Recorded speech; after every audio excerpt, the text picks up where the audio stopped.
तो बच्चों कैसे हैं आप सब। आज की कक्षा शास्त्री प्रथम खंड के लिए है और जिस निर्मला उपन्यास का वाचन हमने अधूरा छोड़ा था आज हम उसी को कंटिन्यू करेंगे। मैं बच्चों चाहता हूं कि पहले इस उपन्यास का पूरा पाठ कर दूं और तब मैं इसके बारे में धीरे धीरे आपको व्याख्या बताता चलूं। कल तक मैं इसका पाठ करूंगा, फिर जितनी बातें हमने बताई हैं, जितने पाठ हमने पढ़े हैं उसके बारे में कुछ प्रश्नोत्तरी करेंगे, कुछ वस्तुनिष्ठ प्रश्न, कुछ दीर्घ उत्तरीय प्रश्न, इसी में से हम सॉल्व करने की कोशिश करेंगे। उसके बाद फिर हम इसका परिच्छेद आगे करेंगे। चूँकि यह एक लंबा उपन्यास है और इसका अगर मैं सारांश बता भी दूं तो आप उस तरीके से ठीक से समझ नहीं पाएंगे क्योंकि मुझे लगता है कि इसके एक एक पात्रों को जानना आपके लिए आवश्यक है, क्योंकि वस्तुनिष्ठ प्रश्न में यही प्रश्न मेन पूछे जाते हैं कि फला पात्र किस उपन्यास का है और उपन्यास में उस पात्र का चरित्र कैसा है। तो ये जब तक आपको पता नहीं रहेगा कि कौन कौन से पात्र की अहमियत क्या है और किस तरीके से प्रेमचंद के उपन्यासों में वो वर्णित हुए हैं, तो इसी के लिए आपको उपन्यास की जानकारी पूरी होनी आवश्यक है। तो आइए देखते हैं 7वां परिच्छेद।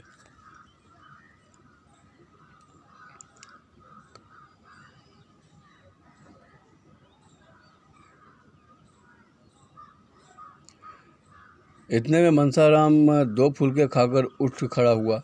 मुंशी जी ने पूछा, क्या तुम खा चुके? अभी बैठे 1 मिनट से ज़्यादा नहीं हुआ। तुमने खाया क्या? 2 ही फुलके लिए थे। मनसाराम से उजाता हुआ कहा, दाल और तरकारी भी तो थी। ज़्यादा खाता हूँ तो गला जलने लगता है, खट्टी डकारें होने लगती हैं। मुंशी जी भोजन करके उठे तो बहुत चिंतित थे। अगर लड़का यूं ही दुबला होता गया तो कोई भयंकर रोग पकड़ लेगा। उन्हें रुक्मिणी पर इस समय बहुत क्रोध आ रहा था। इन्हें यही जलन है कि मैं मालकिनी नहीं हूँ। यह नहीं समझती कि मुझे घर की मालकिनी बनने का क्या अधिकार है। जिसे रुपयों का हिसाब तक नहीं करना आता वह घर की स्वामिनी कैसे हो सकती है। बनी तो थी साल भर तक मालकिनी, एक पाई की भी बचत न हो पाई। इसी आमदनी में रूपकला 200-250 रुपये बचा भी लेती थी। इनके राज में वह आमदनी खर्च भी पूरी न पड़ती थी। कोई बात नहीं, लाड़ प्यार ने इन लड़कों को चौपट कर दिया। इतने बड़े बड़े लड़कों को इसकी क्या ज़रूरत कि जब कोई चाहे तो खिलाएं। इन्हें खुद से ही अपनी फिक्र करनी चाहिए। मुंशी जी दिन भर इसी उधेड़-बुन में पड़े रहे। 2-4 मित्रों से जिक्र भी किया। लोगों ने कहा कि उसके खेलने कूदने में बाधा मत डालिए, अभी से उसे कैद न कीजिए। खुली हवा में चरित्र के भ्रष्ट होने की उससे कहीं कम संभावना है जितनी कि बंद कमरे में। कुछ संगत से ज़रूर बचाइए, मगर यह नहीं कि उसे घर से निकलने ही न दीजिए। युवावस्था में एकांतवास चरित्र के लिए बहुत हानिकारक है। मुंशी जी को अपनी गलती मालूम हुई। घर लौटकर मनसाराम के पास गए। वह अभी स्कूल से आया ही था और बिना कपड़े उतारे ही किताब खोलकर अपनी खिड़की की ओर ताक रहा था। उसकी दृष्टि एक भिखारिन पर लगी हुई थी जो अपने बालक को गोद में लेकर भिक्षा मांग रही थी। बालक माता की गोद में बैठा हुआ था। ऐसा प्रसन्न था मानो वह किसी राज सिंहासन पर बैठा हो। मनसाराम उस बालक को देखकर रो पड़ा। यह बालक क्या मुझसे अधिक सुखी नहीं है? इस अनंत विश्व में ऐसी कौन सी वस्तु है जिसे वह इस गोद के बदले पाकर प्रसन्न हो? ईश्वर भी ऐसी वस्तु की सृष्टि नहीं कर सकते। ईश्वर ऐसे बालकों को जन्म ही क्यों देते हैं जिसके भाग्य में मातृवियोग का दुख भोगना बदा हो? आज मुझसे अभागा इस संसार में और कौन है? किसे मेरे खाने पीने की, जीने मरने की सुध है? अगर आज मैं मर भी जाऊं तो किसके दिल को चोट लगेगी? पिता को अब मुझे रुलाने में मज़ा आता है। वह मेरी सूरत भी नहीं देखना चाहते। मुझे घर से निकाल देने की तैयारियां हो रही। आह माता, तुम्हारा यह लाडला बेटा आज आवारा कहा जा रहा है। वही पिताजी जिसके हाथों में तुमने तीनों भाइयों के हाथ पकड़ाए थे आज मुझे आवारा और बदमाश कह रहे हैं। मैं इस योग्य भी नहीं कि इस घर में रह सकूं। यह सोचते सोचते मनसाराम अपार वेदना से फूट फूट कर रोने लगा। उसी समय तोताराम कमरे में आकर खड़े हो गए। मनसाराम ने चटपट आंसू पोंछ डाले और सिर झुकाकर खड़ा हो गया। मुंशी जी ने शायद पहली बार उसे उनके कमरे में कदम रखा था। मनसाराम का दिल धड़ धड़ करने लगा। देखें आज क्या आफत आती है। मुंशी जी ने उसे रोते हुए देखा तो एक क्षण के लिए उनका वात्सल्य घोर निद्रा से चौंक पड़ा। घबरा कर बोले, क्यों रोते हो बेटा? किसी ने कुछ कहा है क्या? मनसाराम ने बड़ी मुश्किल से उमड़ते हुए आंसुओं को रोक कर कहा, जी नहीं, रो तो नहीं रहा हूँ। मुंशी जी, तुम्हारी अम्मा ने कुछ कहा क्या? नहीं, वो मुझसे बोलती ही नहीं। क्या करूं बेटा? शादी तो इसलिए की थी कि बच्चों को माँ मिल जाए, लेकिन वह आशा भी पूरी नहीं हुई। तो क्या बिल्कुल नहीं बोलती? जी नहीं, इधर महीनों से बोलती नहीं है। विचित्र स्वभाव की औरत है, मालूम ही नहीं होता कि क्या चाहती है वो। मैं जानता हूँ कि उसका ऐसा मिजाज होगा तो कभी शादी न करता। रोज़ एक न एक बात पर उठ खड़ी होती है। उसी ने मुझसे कहा था कि यह दिन भर न जाने कहाँ गायब रहता है। मैं उसके दिल की क्या बात जानता था। समझा कि तुम कुसंगत में पड़कर शायद दिन भर घूमा करते हो। कौन ऐसा पिता है जिसे अपने पुत्र को आवारा फिरते देखकर दुख न हो। इसीलिए मैंने तुम्हें बोर्डिंग में हाउस में ले जाने का निश्चय किया था। खैर कोई बात नहीं बेटा, मैं तुम्हारा खेलना कूदना बंद नहीं करना चाहता। तुम्हारी यह दशा देखकर मेरे दिल के टुकड़े हुए जाते हैं। कल मुझे मालूम हुआ कि मैं भ्रम में था। तुम शौक से खेलो, सुबह शाम मैदान निकल जाया करो, ताज़ी हवा में तुम्हें लाभ होगा। तुम्हें जिस चीज़ की ज़रूरत हो मुझसे कहो, उनसे कहने की ज़रूरत नहीं। समझ लो कि वह घर में है ही नहीं। तुम्हारी माता तुम्हें छोड़कर चली गई हैं, लेकिन मैं तो हूँ। बालक का सरल निष्कपट हृदय पितृप्रेम से पुलकित हो उठा। मालूम हुआ कि साक्षात भगवान खड़े हैं। नैराश्य और क्षोभ से निकलकर उसने मन में अपने पिता को निष्ठुर और न जाने क्या क्या समझ रखा था। विमाता से उसे कोई गिला न था। अब उसे ज्ञात हुआ कि मैंने अपने देवतुल्य पिता के साथ कितना अन्याय किया है। पितृभक्ति की एक तरंग सी हृदय में उठी और वह पिता के चरणों में सिर रखकर रोने लगा। मुंशी जी भी करुण और बेवल हो गए। जिस पुत्र को एक क्षण भी आंखों से दूर होकर उनका हृदय व्यग्र हो जाता था, जिसके शील, बुद्धि और चरित्र कि अपने पराये सभी बखान करते थे, उसी के प्रति उनका हृदय इतना कठोर क्यों हो गया। वह अपने ही प्रिय पुत्र को अपना शत्रु समझने लगे। उसको निर्वासन देने को तैयार हो गए। निर्मला पुत्र और पिता के बीच में दीवार की भांति खड़ी थी। निर्मला को अपनी ओर खींचने के लिए पीछे हटना पड़ता था और पिता तथा पुत्र में अंतर बढ़ता जाता था। फलतः आज ये दशा हो गई कि आज अभिन्न पुत्र से उन्हें इतना छल करना पड़ रहा है। आज बहुत सोचने के बाद भी उन्हें एक ऐसी युक्ति सूझी जिससे उन्हें यह आशा पूरी हो रही थी कि वह निर्मला को बीच से निकालकर अपने दूसरे बाजू को की तरफ रख लेंगे। उन्होंने इस युक्ति का आरंभ भी कर दिया है, लेकिन इससे अभिष्ट सिद्ध होगा या नहीं यह कौन जानता है। जिस दिन से तोताराम ने निर्मला के बहुत मिन्नत हयामत करने पर भी मनसाराम को बोर्डिंग हाउस में भेजने का निश्चय किया था, उसी दिन से उसने मनसाराम से पढ़ना छोड़ दिया था। यहाँ तक कि वह बोलती भी न थी। उसे स्वामी की इस अविश्वासपूर्ण तत्परता का कुछ कुछ आभास हो गया था। उफ, इतना शक्की मिजाज! ईश्वर ही इस घर पर लाज रखें। उनके मन में ऐसी ऐसी दुर्भावनाएं भरी हुई हैं, मुझे इतनी गई गुजरी समझते हैं। ये बातें सोच सोच कर ही कई दिन तक रोती रही। तब उसने सोचना शुरू किया, इन्हें क्यों ऐसा संदेह हो रहा है। मुझ में ऐसी कौन सी बात है जो इनकी आंखों में खटकती है। बहुत सोचने पर भी उसे अपने अंदर ऐसी कोई बात नज़र नहीं आई। उसका मनसाराम से पढ़ना, उससे हंसना बोलना इनके संदेह का कारण है। तो फिर उससे पढ़ना ही छोड़ दूंगी। भूल कर भी मनसाराम से न बोलूँगी, उसकी सूरत तक न देखूंगी। लेकिन यह तपस्या उसे असाध्य जान पड़ी। मनसाराम से हंसने बोलने में उसकी विलासिनी कल्पना उत्तेजित भी होती थी और तृप्त भी होती थी। उससे बातें करते हुए उसे एक अपार सुख का अनुभव होता था, जिसे वह शब्दों में प्रकट न कर सकती थी। कुवासना की उसके मन में छाया भी न थी। वह स्वप्न में भी मनसाराम के कलुषित प्रेम करने की बात सोच भी न सकती थी। प्रत्येक प्राणी को अपने हमजोलियों के साथ हंसने बोलने की जो एक नैसर्गिक तृष्णा होती है, उसी की तृप्ति का यह अज्ञात साधन था। अब यह अतृप्त तृष्णा निर्मला के हृदय में दीपक की भांति जलने लगी थी। रह रह कर उसका मन किसी अज्ञात वेदना से विकल हुआ जाता था। खोई हुई किसी अज्ञात वस्तु की खोज में इधर उधर ढूंढती फिरती, जहाँ बैठती वहीं बैठी रह जाती। किसी काम में उसका जी न लगता। हाँ, जब मुंशी जी आ जाते तो अपनी सारी तृष्णाओं को नैराश्य में डुबाकर उनसे मुस्कुराकर इधर उधर की बातें करने लगती। कल जब मुंशी जी भोजन करके कचहरी चले गए तो रुक्मिणी ने निर्मला को खूब तानों से छेदा। जानती तो थी कि यहाँ बच्चों का पालन पोषण करना पड़ेगा, तो क्यों घर वालों ने उससे नहीं कह दिया गया कि मेरा विवाह ना करो। वहाँ जाती जहाँ पुरुष के सिवा कोई न होता, वहीं यह बनाव चुनाव और छवि देखकर खुश होता, अपने भाग्य को सराहता। यहाँ बुढ़ा आदमी तुम्हारे रंग रूप हाव भाव पर क्या लट्टू होगा। उसने इन्हीं बालकों की सेवा करने के लिए तुमसे विवाह किया है, भोग विलास के लिए नहीं। वह बड़ी देर तक घाव पर नमक छिड़कती रही, पर निर्मला ने चूं तक न की। वह अपनी सफाई पेश तो करना चाहती थी, पर कर न सकती थी। अगर वह यह कहे कि मैं वही कर रही हूँ जो मेरे स्वामी की इच्छा है, तो घर का भंडा फूट सकता था। अगर अपनी भूल स्वीकार करके उसका सुधार करती है तो भय है कि न जाने क्या परिणाम हो। वह थी बड़ी स्पष्टवादिनी, पर सत्य कहने में उसे संकोच और भय न होता था। लेकिन इस नाजुक मौके पर उसे चुप्पी साधनी पड़ी। इसके सिवा कोई दूसरा उपाय भी न था। वह देखती थी कि मनसाराम बहुत विरक्त और उदास रहता है। वह यह भी देखती थी कि वह दिन दिन दुर्बल होता जा रहा है, लेकिन उसकी वाणी और कर्म के दोनों पर ही मुहर लगी हुई थी। चोर के घर चोरी हो जाने से उसकी जो दशा हो जाती है, वही दशा इस समय निर्मला की हो रही थी।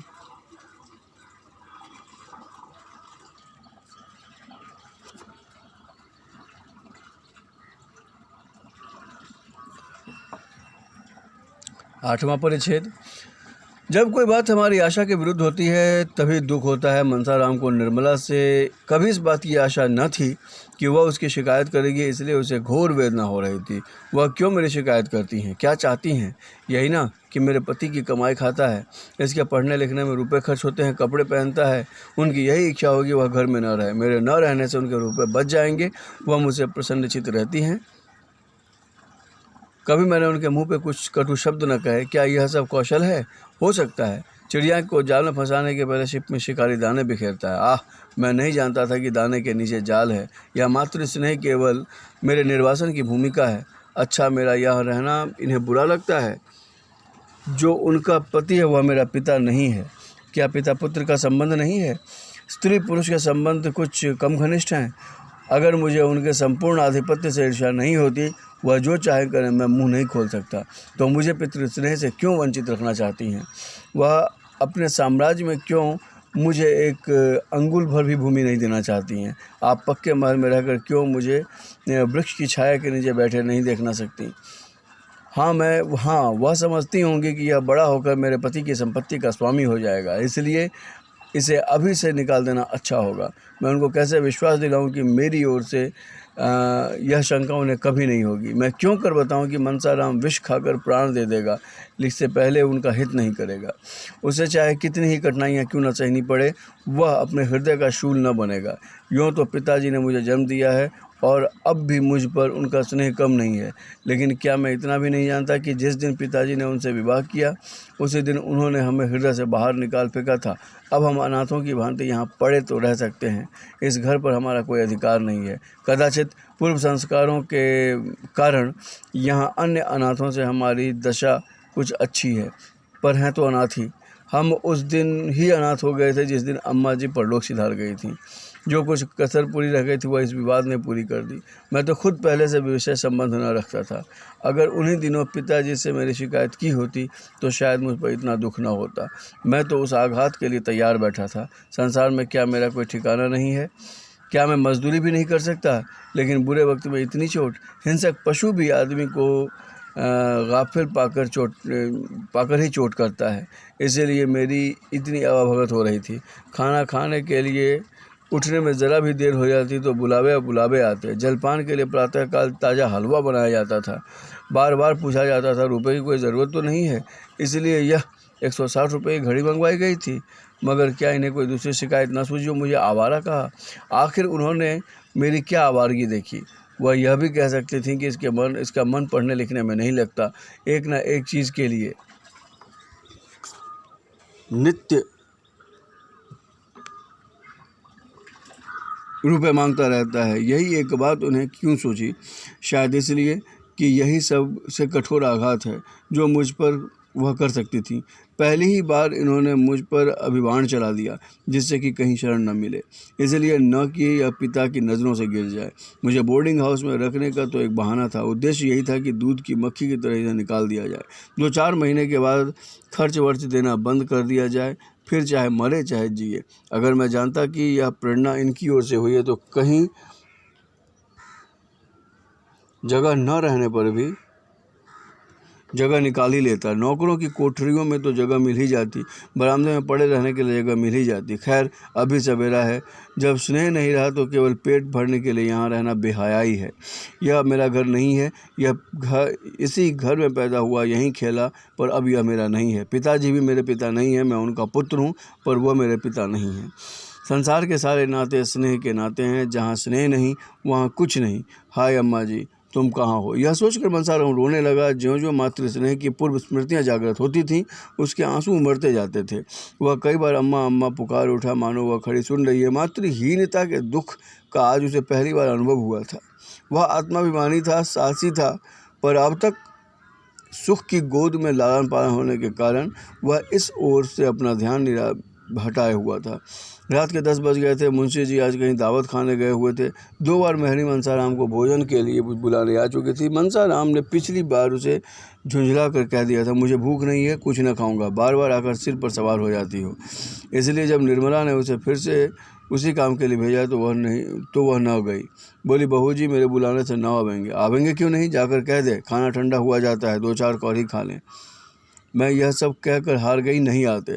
तूने यह कहा था कि वह बैठी हुई हैं। नहीं बहू जी, यह तो मैंने नहीं कहा, झूठ क्यों बोलूं। अच्छा तो जाकर यही कह देना कि वह बैठी तुम्हारी राह देख रहे हैं। तुम न खाओ तो वह रसोई उठाकर सो रहेंगी। मेरी भूंगी न अब की और चली जा, न आवे तो गोद में उठा लाना। भूंगी नाक मुंह सिकोड़ती हुई गई। एक क्षण में आकर बोली, बहू जी वो तो रो रहे हैं, किसी ने कुछ कहा है क्या। निर्मला इस तरह चौंक उठी और 2-3 पग आगे चली, मानो किसी माता ने अपने बेटे को कुएं में गिरे पड़ने की खबर पाली हो। फिर वो ठिठक गई। वह भूंगी से बोली, रो रहे हैं, तूने पूछा नहीं क्यों रो रहे हैं। नहीं बहू जी, यह तो मैंने नहीं पूछा, झूठ क्यों बोलूं। वह रो रहे हैं और निस्तब्ध रात्रि में अकेले बैठे रो रहे हैं। माता की याद आ गई होगी। कैसे जाकर समझाऊं, हाय कैसे समझाऊं। यहाँ तो छींकते नाक करती है। ईश्वर तुम साक्षी हो, अगर मैंने उन्हें भूले से भी कुछ कहा हो तो मेरे आगे आए, मैं क्या करूं, यह दिल में समझते ही होंगे। इसी ने पिताजी से मेरी शिकायत की होगी। कैसे विश्वास दिलाऊं कि मैंने कभी तुम्हारे विरुद्ध एक शब्द भी मुंह से नहीं निकाला। अगर मैं से देव कुमार का सा चरित्र रखने वाले युवक के बारे में बुरा चेतूं तो मुझसे बड़ी राक्षसी संसार में कौन होगी। निर्मला देखती थी मनसाराम का स्वास्थ्य दिन दिन बिगड़ता जाता था। वह दिन दिन दुर्बल होता जाता था। उसके मुख की निर्मल कांति दिन दिन मलिन होती जा रही थी। उसका साहस बदन संकुचित होता जाता था। इसका कारण भी उसे छिपाना था, पर वह इस विषय में अपने स्वामी से कुछ कह न सकती थी। यह सब देख देख कर उसका हृदय विदीर्ण होता जा रहा था, पर उसकी जबान न खुलती थी। वह कभी कभी मन में झुंझलाती रहती कि मनसाराम क्यों जरा सी बात पर इतना क्षोभ करता है। क्या इनके आवारा कहने से वो आवारा हो गया। मेरी बात है, एक ज़रा सा शक मेरा सर्वनाश कर सकता है, पर उसे ऐसी बातों की क्या परवाह। उसके जी में प्रबल इच्छा हुई कि चलकर उसे चुप करा लूँ और खाना खिला दूँ। बेचारे रात भर के भूखे होंगे। हाय, मैं ही इस उपद्रव की जड़ हूँ। मेरे आने से पहले इस घर में शांति का राज्य था। पिता बालकों पर जान देता था, बालक पिता को प्यार करते थे। मेरे आते ही सारी बाधाएं आ खड़ी हुई। इसका अंत क्या होगा भगवान ही जाने। भगवान मुझे मौत भी नहीं देते। बेचारा अकेले भूखा पड़ा है। उस वक्त भी मुँह जूठन करके चला गया था। और उसका आहार ही क्या है, जितना वह खाता है उतना तो 1-2 साल के बच्चे खाते हैं। निर्मला चली, पति की इच्छा के विरुद्ध चली। जो नाते में उसका पुत्र होता था, उसी को मनाने जाते उसका हृदय कांप रहा था। उसने पहले रुक्मिणी के कमरे की ओर देखा। वह भोजन करके बेखबर सो रही थी। फिर बाहर के कमरे की ओर गई, वहाँ भी सन्नाटा था। मुंशी जी अभी ना आए थे। यह सब देखभाल कर मनसाराम के कमरे के सामने जा पहुँची। कमरा खुला हुआ था। मनसाराम एक पुस्तक के सामने रख के मेज पर सिर झुकाए बैठा हुआ था, मानो शोक और चिंता की सजीव मूर्ति हो। निर्मला ने पुकारना चाहा, पर उसके कंठ से आवाज़ न निकली। सहसा मनसाराम ने सिर उठाकर द्वार की ओर देखा। निर्मला को देखकर अंधेरे में पहचान न सका। चौंक कर बोला, कौन। मैं तो हूँ। भोजन करने क्यों नहीं चल रहे। इतनी रात हो गई, मुझे भूख नहीं है। मैं यहाँ 3 बार भूंगी को उससे सुन चुकी हूँ, तो चौथी बार मेरे मुँह से भी सुन लीजिए। शाम को भी कुछ नहीं खाया था, भूख क्यों नहीं लगती। मनसाराम ने बैंक की हंसी कही, मुझे भूख लगेगी तो आएगा कहाँ से। यह कहते कहते मनसाराम ने कमरे का द्वार बंद करना चाहा, लेकिन निर्मला किवाड़ों से को हटाकर कमरे में चली आई और मनसाराम का हाथ पकड़ सजल नेत्रों से बिना मधुर स्वर में बोली, मेरे कहने से चलकर थोड़ा सा खा लो। तुम न खाओगे तो जाकर मैं भी सो रहूँगी। 2 कौहरी खा लेना। क्या मुझे रात भर भूखों मारना चाहते हो। मनसाराम सोच में पड़ गया कि अभी तक इसने ही भोजन नहीं किया। मेरे इंतजार में बैठी हुई थी। यह स्नेह, वात्सल्य और विनय की देवी है। यह ईर्ष्या और अमंगल की मायाविनी मूर्ति। उसे अपनी माता का स्मरण हो आया था। वह जब रूठ जाता था तो ऐसे ही उसकी माता उसे आया करती थी, और वह तब तक न जाता था जब तक कि माँ वहाँ से उठती न थी। वह इस विनय को अस्वीकार न कर सका। बोला, आप मेरे लिए इतना कष्ट क्यों लेती हैं? इसका मुझे खेद है। मैं जानता हूँ कि आप मेरे इंतज़ार में भूखी बैठी हैं, तो कभी खा लिया होता। निर्मला ने तिरस्कार भाव से कहा, यह तुम कैसे समझ सकते थे कि तुम भूखे रहोगे और मैं खाकर सो रहूँगी? क्या विमाता होने का नाता होने से मैं इतनी स्वार्थी हो जाऊँगी? सहसा मर्दाने कमरे में मुंशी जी की खांसने की आवाज़ हुई। ऐसा मालूम हुआ कि मनसाराम के कमरे की ओर ही आ रहे हैं। निर्मला के चेहरे का रंग उड़ गया। वह तुरंत ही कमरे से हाँ पा नहीं हमने लेकर चलिए।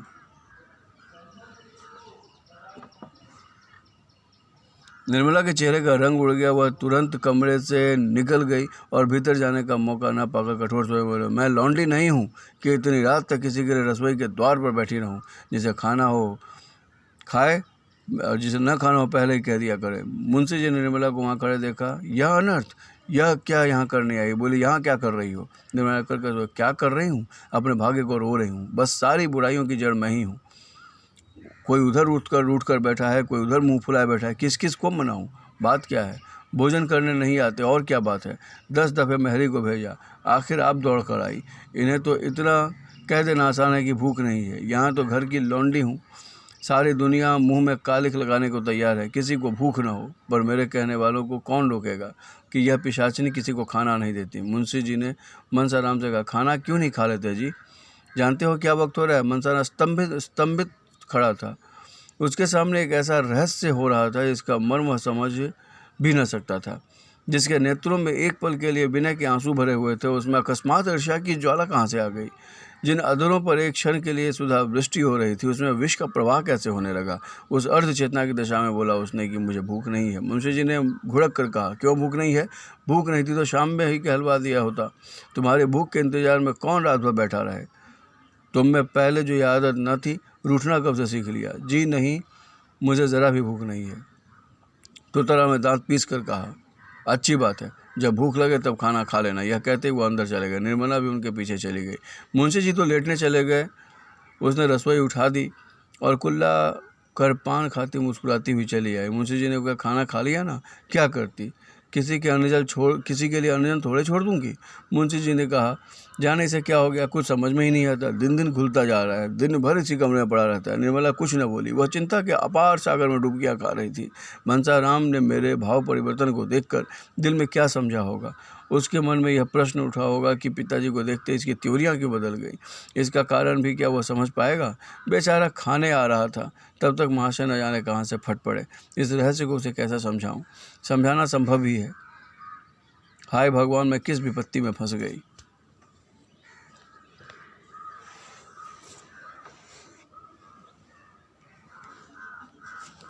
तो आज हम 8वां परिच्छेद पढ़ रहे थे, आज तक यहीं, फिर इसका जिक्र हम कल करेंगे।